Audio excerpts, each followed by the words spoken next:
ఓం శ్రీ జై శ్రీ గురుదేవదత్త.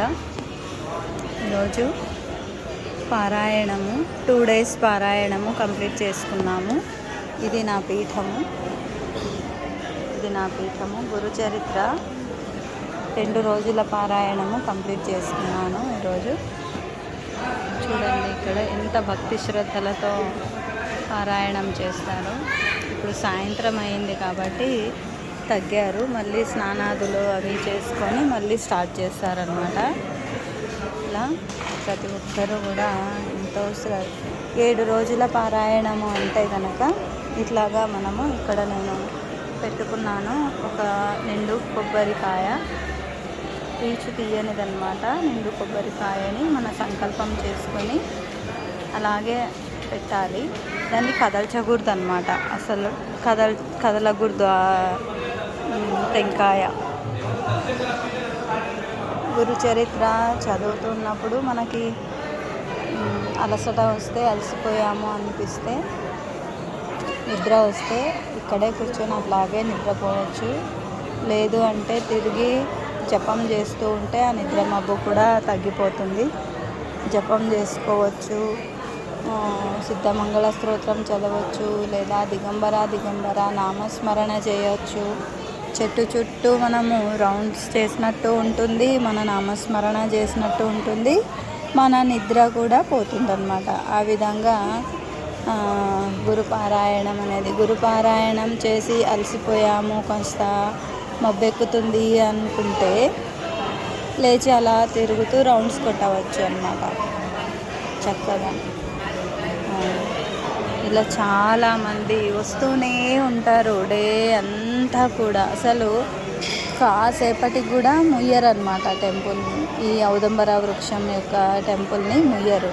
చాలా పెద్దది ప్రాంగణము. ఈ ప్రాంగణంలో ఎన్నో పీఠాలు ఉన్నాయి. ఈ పీఠాల మీద కూర్చొని తపస్సు చేసుకునే వాళ్ళు తపస్సు చేసుకుంటారు, గురుచరిత్ర చదివే వాళ్ళు గురుచరిత్ర చదువుతారు, ధ్యానం చేసేవాళ్ళు ధ్యానం చేస్తారు, జపం చేసేవాళ్ళు జపం చేస్తారు. చెట్టు చుట్టూ 108 సార్లు అలా ప్రదక్షిణ చేయాలనుకున్న వాళ్ళు ప్రదక్షిణ చేస్తారు. ఔదుంబర వృక్షము అంటే కల్ప వృక్షము. మన మనస్సులో ఏదైతే మనం కల్పించుకుంటామో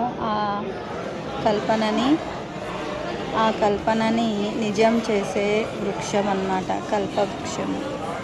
మన కోరికలను నిజం చేసేటువంటి వృక్షము, కల్పతరువు అంటాం కదా, అలాగా.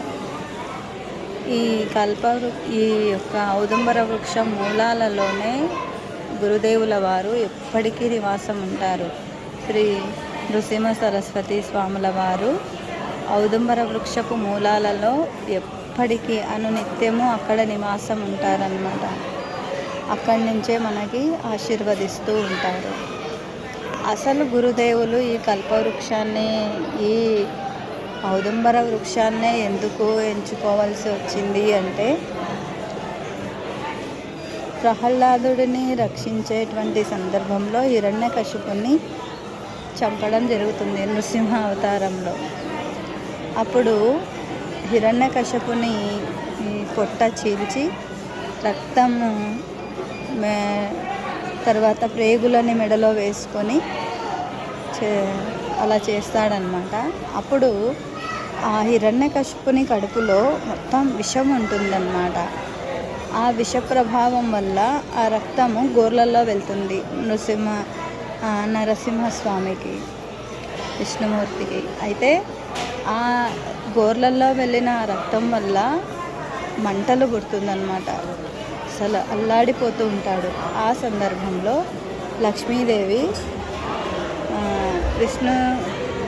విష్ణు నరసింహ అవతారంలో ఉన్నటువంటి తన భర్తను కాపాడుకోవడానికి ఈ యొక్క మేడి పండ్లను తీసుకొని వచ్చి, మేడి పండ్లను గోరింటాకులాగా, మనం ఎలాగైతే వేళ్ళకి గోరింటాకు పెట్టుకుంటామో అలాగా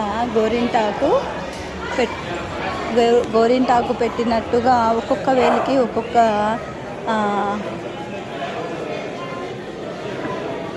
ఈ వృక్షపు యొక్క ఫలాలను పెడుతుందన్నమాట.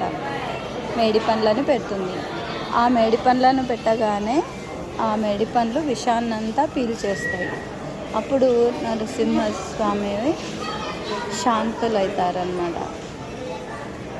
అంటే విష్ణువు మెచ్చినటువంటి చెట్టు, తన మంటలని తగ్గించినటువంటి చెట్టు కావున ఈ వృక్షంని విష్ణువు ఎంచుకుంటాడు. విష్ణు, ఈశ్వరుడు, బ్రహ్మ ముగ్గురు ఒకరే కాబట్టి ఏకరూపం శ్రీ దత్తాత్రేయుల వారు కాబట్టి ఆ పరంపరలోనే శ్రీ గురు నృసింహ సరస్వతుల వారు కాబట్టి తాను కూడా ఈ చెట్టు మూలాలలోనే నివసిస్తూ భక్తులను ఉద్ధరిస్తూ తమ కోరికలను తీరుస్తూ ఇక్కడనే అందరి కోరికల కొంగు బంగారమై విలసిల్లుతున్నారు. స్వామివారిని మనసులో తలుచుకున్నంత మాత్రాననే వరాలని కురిపించేవాడు. అలాగని దూషించే వాళ్ళను, స్వామిని కొలవని వారిని ఏమైనా చేస్తారా అంటే అదేమీ ఉండదండి. జై శ్రీ గురుదత్త.